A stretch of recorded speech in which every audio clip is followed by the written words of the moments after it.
Assalamu alaikum, dear students. How are you? And how are you going on with your studying? You know, most of our teachers take part on online class so that you can be benefited. Today, I am going to discuss about a part of grammar.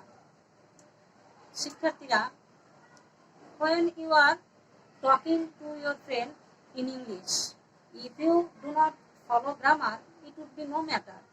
But when you are attending the academic class, you must follow grammar.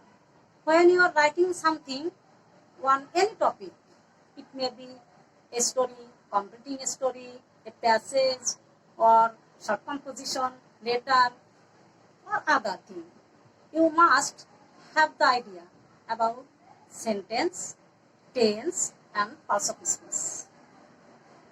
Not only that, when you are doing something or doing other parts of grammar, such as narration, voice, conversion of sentence, or transformation of sentence, you must have the idea about tense, sentence, and parts of speech. Students, now I am going to discuss about tense, and you can realize that tense are most important for all of you class 6 to 10. তো আমাদেরকে আগে জানতে হবে what is tense. Tense হচ্ছে কোন কার্য যখন, যে অবস্থায় এবং যেখানে সংঘটিত হবে সেটাকে আমরা টেন্স বলবো। আমি আরো সহজ করে বলতে পারি, কোন কার্য সম্পাদিত হওয়ার বা সংঘটিত হওয়ার সময়কে টেন্স বলে। টেন্স অর্থ কাল। এই সংঘটনের উপর ভিত্তি করে টেন্সকে 3 শ্রেণীতে ভাগ করা হয়েছে: present tense, past tense, and future tense. আর এই প্রত্যেকটা টেন্সের আবার 4টি করে ফর্ম আছে: indefinite, continuous, perfect, and perfect continuous. তো শিক্ষার্থীরা, আজ আমি যেটা আলোচনা করব মূলত সেটা হচ্ছে টেন্সের স্ট্রাকচার। যখন তোমাদেরকে ক্লাসে বলা হয় যে তোমরা টেন্সের স্ট্রাকচার গুলো মনে রাখবে, এটা তোমাদের শিখতে হবে, কারণ এটা কতটা ইম্পর্টেন্ট তোমরা বুঝতে পারছো সবার জন্য। শুধু যে তোমাদের জন্য তা না, সব ক্লাসের জন্য। আমরা যা কিছু বলতে যাব, যা কিছু আমরা করতে যাব আমাদের একাডেমিক এরিয়ায়, তখন কিন্তু আমাদের টেন্স সম্পর্কে জ্ঞান রাখতে হবে, টেন্সের স্ট্রাকচার জানতেই হবে। তো তোমরা যখন তোমাদেরকে বলা হয় যে তোমরা টেন্সের স্ট্রাকচারটা শেখো, তখন তোমরা একটু বিব্রত বোধ করো। Ma'am, it is very difficult to memorise all the structures of tense. But I can say it is not difficult at all. It is very easy to have the idea about structures of tense. Look at the board. Here is the all structures of tense, and you can see there are 4 parts of the 3 kinds of parts of tense. প্রত্যেকটা শ্রেণীর 4টি করে form আছে, এবং আমি তোমাদেরকে প্রথমে এই চার্ট পড়ে শোনাবো, বুঝিয়ে দেব। দেন at the end of the class I say, how can you have the idea about all the structures in a short time? So I can start. Present indefinite, subject plus verb present form plus object, এবং আমি সাথে সাথে দেখো প্রত্যেকটা example দিয়েছি। এক্সাম্পলটা বলছি, he eats rice। আচ্ছা, এখানে তোমাদেরকে দেখো যে স্ট্রাকচার লিখেছি সেই অনুযায়ী হি হচ্ছে সাবজেক্ট, ইট হচ্ছে ভার্ব, এবং রাইস হচ্ছে অবজেক্ট। কিন্তু শিক্ষার্থীরা, আমি একটা কথা তোমাদের বলিনি, সেটা হচ্ছে কেন আমি এখানে ইটের সাথে একটা এস দিয়েছি। হ্যাঁ, শুধুমাত্র প্রেজেন্ট ইনডেফিনিট টেন্সের ক্ষেত্রে আমরা কর্তা যদি থার্ড পারসন সিঙ্গুলার হয়, তাহলে তার ভার্বের সাথে এস বা ইয়েস যুক্ত করব। সেই ক্ষেত্রে আমি হি হচ্ছে থার্ড পারসন সিঙ্গুলার, তার ভার্ব হচ্ছে ইট, এবং সেই ইটের সঙ্গে আমি এস যুক্ত করেছি। বুঝতে পেরেছো নিশ্চয়? এবার পাস্ট ইনডেফিনিট, সাবজেক্ট প্লাস ভার্বের পাস্ট ফর্ম প্লাস অবজেক্ট।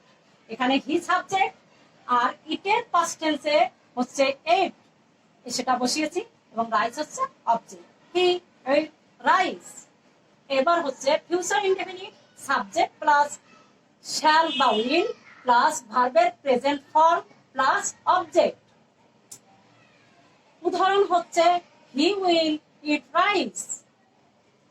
এবার আসি কন্টিনিউয়াস টেন্সে। কন্টিনিউয়াস শব্দের অর্থ হচ্ছে ঘটমান। Present continuous subject plus am is are, এর যে কোনো একটা বসবে। ভার্ব, এরপর হচ্ছে ভার্বের প্রেজেন্ট ফর্ম এর সাথে আইএনজি প্লাস অবজেক্ট। উদাহরণ হচ্ছে হি ইজ ইটিং রাইস, হির পরে এম ইজ আর এর ইজ বসবে এবং ইটের সঙ্গে আইএনজি যুক্ত হবে। উদাহরণটা হচ্ছে হি ইজ ইটিং রাইস। এরপর পাস্ট কন্টিনিউয়াস সাবজেক্ট প্লাস অস বা ওয়ার, এরপরে প্লাস ভার্ব এর প্রেজেন্ট ফর্মের সাথে ING plus object. Example he was eating rice, হির পরে ওয়ার বসবে না, অস বসবে। এরপর future continuous subject plus shall be or will be plus ভার্বের প্রেজেন্ট ফর্ম এর শেষে আইএনজি প্লাস অবজেক্ট। এক্সাম্পল হচ্ছে he will be eating rice, এখানে হির পরে উইল বি বসবে, শ্যাল বি বসবে না। এরপর হচ্ছে প্রেজেন্ট পারফেক্ট। আচ্ছা, পারফেক্ট হচ্ছে পুরো ঘটিত টেন্সের ক্ষেত্রে যেটা, এটা হচ্ছে পুরো ঘটিত, যেটা গঠনটা হচ্ছে সাবজেক্ট প্লাস হ্যাভ বা হ্যাজ ভার্বের past participle form plus object.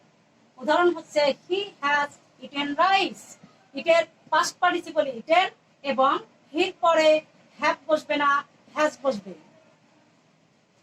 Past continuous subject plus have plus ভার্বের পিপি ফর্ম অর্থাৎ past participle form plus object. উদাহরণ হচ্ছে হি হ্যাড ইটেন রাইস। এরপর future continuous subject plus shall have অথবা will have plus ভার্বের past participle form plus object. Example he will have eaten rice. আগে বলেছি তোমাদেরকে হির পরে উইল বসে, শ্যাল বসে না, এজন্য আমি উইল বসিয়েছি। আচ্ছা, এবার আসি আমরা পার্ট নাম্বার 4, আমাদের লাস্ট পার্ট। এটা হচ্ছে পারফেক্ট কন্টিনিউয়াস। পারফেক্ট অর্থ পুরো ঘটিত আর কন্টিনিউয়াস অর্থ ঘটমান, অর্থাৎ এই পার্টটা হবে আমাদের পুরো ঘটিত ঘটমান। দেখো, এটা এই পার্টটা একটু বড়, তোমরা খেয়াল করো। এখানে স্ট্রাকচার হচ্ছে present perfect continuous subject plus verb, subject plus have বিন অথবা হ্যাজ বিন প্লাস ভার্বের প্রেজেন্ট ফর্ম এর শেষে আইএনজি প্লাস অবজেক্ট। এরপরে আরো কিছু অতিরিক্ত অংশ আছে, দেখো, plus for or since plus time. উদাহরণটা হচ্ছে he has eating rice for 1 hour। Past perfect continuous subject plus have been plus ভার্বের শেষে ING plus object plus since অথবা for plus time. Example he had been eating rice for 1 hour। এরপর আসি future perfect continuous subject plus shall have been or will have been plus ভার্বের present form এর শেষে ING plus object plus for or since plus time. Example he will have been eating rice for 1 hour। শিক্ষার্থীরা, আমি একটা verb দিয়ে তোমাদের টেন্সের 12টা স্ট্রাকচারকে বুঝিয়েছি। এই একটা ভার্বের মধ্য দিয়া, অর্থাৎ আমি বুঝাতে চেয়েছি কিভাবে একটা ভার্বই বিভিন্ন স্ট্রাকচারে বিভিন্ন ভাবে কাজ করেছে। আমরা বলেছিলাম যে যখন কোনো কার্য কখন কোথায় কিভাবে সম্পন্ন হচ্ছে সেই সময়টাকে আমরা টেন্স বলেছিলাম। তো আমি একটা কথা তোমাদের বলতে ভুলে গেছি যে পারফেক্ট কন্টিনিউয়াস টেন্সে আমরা যে অতিরিক্ত অংশটা দেখলাম এটা কেন হচ্ছে, কিভাবে হচ্ছে, যে ফর আর সিন্স আমরা ব্যবহার করেছিলাম। শিক্ষার্থীরা, যখন কোনো সেন্টেন্সে তুমি খেয়াল করবে যে এটা ব্যাপক সময় ধরে ওই সেন্টেন্সটা কাজ করছে, অর্থাৎ ওই কার্যটা, যে কার্যটা চলছিল ওটা ব্যাপক সময় ধরে চলছিল বা চলছে বা চলতে থাকবে, এই যে ব্যাপক সময়টা আমরা বুঝবো, তখন আমরা ওই সেন্টেন্সে ফর ব্যবহৃত করব। কিন্তু যখন আমরা দেখব ওই কার্যটা একটা নির্দিষ্ট সময় হতে শুরু হয়ে চলছে বা চলছিল বা চলতে থাকবে, তখন আমরা সিন্স ব্যবহার করব। এবং আরো সহজ করে তোমরা যখন কোনো বাংলা প্যাসেজ বা বাক্য দেখবে, এরকম সেন্টেন্স দেখবে, এরকম বাক্য দেখবে, তখন তোমরা খেয়াল করবে ওই সেন্টেন্সে হইতে বা থেকে এরকম কোন শব্দ আছে কিনা। যদি থাকে তাহলে তোমরা বুঝবে এটা নির্দিষ্ট সময় ধরে চলছিল বা চলছে বা চলতে থাকবে, তখন তোমরা সিন্স ব্যবহার করবে। যেমন যদি আমি উদাহরণ দিয়ে বলি যে সকাল হতে আমি বই পড়ছি, অনেকটা সময় ধরে আমি বই পড়ছি, দেখছো তো, কিন্তু এটা একটা নির্দিষ্ট সময়, সেই সকাল হতে। এই যে সকাল হতে বোঝা যাচ্ছে, এখানে আমি সিন্স ব্যবহার করব। কি বলবো? I have been reading books since morning. আর যদি আমি এরকম বলি যে আমি 2 ঘন্টা ধরে বই পড়ছি, তাহলে এটা একটা খুব বেশি সময়, 2 ঘন্টা ধরে আমি বই পড়ছি। এই যে ধরে শব্দটা আছে, এর জন্য আমি বলবো I have been reading books for 2 hours. বুঝতে পেরেছো কিভাবে ব্যবহার হচ্ছে? তোমরা দেখবা যদি টেন্স একবার শিখতে পারো, টেন্সের স্ট্রাকচার গুলো, তুমি ছোট ছোট বাক্য থেকে অনেক বড় বাক্য তৈরি করতে পারবে, অনেক বড় বাক্য, তখন আর তোমার তেমন কষ্ট হবে না। এই যে বলেছিলাম সেন্টেন্স, টেন্স এবং পার্টস অফ স্পিচ, এই 3টা আইটেম যারা জানে গ্রামারে, তাদের আমার মনে হয় না যে যখন সে বাংলা থেকে ইংলিশ করবে, ইংলিশ থেকে বাংলা করবে, কোনো প্যাসেজ করবে, কোনো কিছু করবে, তাদের কোনো রকম কোনো ডিফিকাল্ট কিছু মনে হবে। হতে পারে আমরা ভোকাবুলারি একটু কম জানি, আমরা আস্তে আস্তে শব্দগুলোকে ভোকাবুলারি বাড়াবো। আমরা হচ্ছে আমাদের যে বোর্ড বইটা আছে, আমরা যখন পড়তে যাচ্ছি সিনান্সি, তখন তো অনেক শব্দই আমরা জানি না, হয়তো বা না জানতেও পারি, আমরা শিখতে পারি। প্রতিদিন তুমি ওখান থেকে 10টা 20টা শব্দ খাতায় লিখো এবং সেই 10টা বা 20টা শব্দের অর্থ তুমি শেখো। এই যে তোমার ভোকাবুলারি আস্তে আস্তে বাড়তে থাকলো, এভাবে তুমি শেখো। আর গ্রামার তো আমি মোটামুটি শিখতেছি, তাহলে আমার তো ইংলিশ নিয়ে কোনো ভয় নেই। তো আমি যেটা বলছিলাম তোমাদের, আমি প্রথমে স্ট্রাকচারটা বুঝিয়ে দিব, দেন at the end of the class I tell you how can you have the idea about the all 12 structures of tense in a short time. তো দেখতে পাচ্ছ যে আমাদের যেটা বলছিলাম যে প্রত্যেকটা টেন্সে দেখো, প্রত্যেকটা স্ট্রাকচারে দেখো যে কেবলমাত্র সাবজেক্টের পর যে অক্সিলারি ভার্বগুলো বসেছে, তারই একটা পার্থক্য আমরা লক্ষ্য করছি। আমরা কিন্তু অন্য কোনো পার্থক্য এখানে লক্ষ্য করতে পারছি না। দ্যাট মিনস এখানে কোনো পার্থক্য নেই। কিভাবে আমরা এটা লক্ষ্য করবো? সবই একই। আমার সাবজেক্ট, অবজেক্ট, আমার যে ভার্বের সঙ্গে আইএনজি, ভার্বের পাস্ট পার্টিসিপল, এই সবই এক। শুধুমাত্র দেখো এই যে অক্সিলারি ভার্বগুলো দেখছো, এর একটা পার্থক্য আছে। দেখো যেমন আমি প্রেজেন্ট ইনডিফিনিটে দেখেছি ভার্বের প্রেজেন্ট ফর্ম, পাস্টে দেখেছি ভার্বের পাস্ট ফর্ম, এবং ফিউচারে দেখেছি সাবজেক্টের পরে শ্যাল উইল। বাকিটা একই।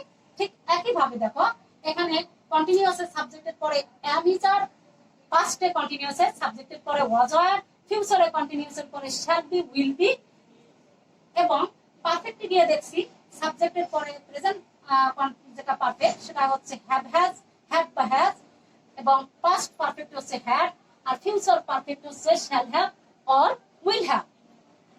এরপর আমরা প্রেজেন্ট পারফেক্টে দেখেছি সাবজেক্টের পরে হ্যাভ বিন বা হ্যাজ বিন। পাস্ট পারফেক্টে পাস্ট পারফেক্ট কন্টিনিউয়াস যেটা কন্টিনিউয়াস টেন্স আমি করতেছি, যে প্রেজেন্ট পারফেক্ট কন্টিনিউয়াসে দেখেছি হ্যাভ বিন বা হ্যাজ বিন, পাস্ট পারফেক্ট কন্টিনিউয়াসে দেখেছি হ্যাভ বিন, এবং ফিউচার পারফেক্ট কন্টিনিউয়াসে দেখেছি shall have or will have. বাকি সবই একই। সুতরাং আমার তো এই 4টা মনে রাখার জন্য আমি কিন্তু মেমোরাইজ করবো না, এটা আমি কিন্তু একটা আইডিয়া রাখবো। এরপরে আমি দেখবো যে কিভাবে এটা গঠনটা হচ্ছে। সুতরাং তুমি আমি এটা তোমাদের ক্লাসটা নিচ্ছি, তোমরা আধা ঘন্টা ধরে এটা বাসায় দেখবে। দেখার পরে তুমি আধা ঘন্টা পরে কিভাবে গঠন হয়েছে এটা দেখো। দেখার পর ঠিক চোখটাকে অন্যদিকে ঘুরাও, কিন্তু তুমি তোমার মনোযোগটা ওদিকে রাখবে যে কিভাবে হচ্ছিল এটা, এবং তুমি এটা চেষ্টা করো, খাতায় লেখো। খাতায় লেখার পরে তুমি দেখবে যে আরেকবার যখন তুমি লিখবে ঠিক 1 ঘন্টার মধ্যে তোমার এটা সম্পর্কে একটা আইডিয়া হয়ে গেছে। In a short time you can have the idea of the 12 structure of tense. এবং এটা খুবই গুরুত্বপূর্ণ শিক্ষার্থীরা। তো আশা করি তোমরা আমার ক্লাসে অ্যাটেন্টিভলি আমার ক্লাসটা অ্যাটেন্টিভলি এনজয় করেছো, এবং বাসায় গিয়ে যদি তোমরা বাসায় বসে যদি তোমরা এটা চর্চা করো বারবার, তাহলে কোনোদিন এটা সম্পর্কে তোমাদের কোনো ভুল ধারণা থাকবে না, তোমরা শিখতে পারবে, এবং একদিন তোমরাই আমাকে বলবে ম্যাম ঠিক আছে এটা খুব একটা কঠিন না যদি আমরা একটু মনোযোগ দেই। ওকে, থ্যাংক ইউ। নেক্সট ক্লাসে আমরা অন্য একটা আইটেম নিয়ে আলোচনা করব। ভালো থাকো।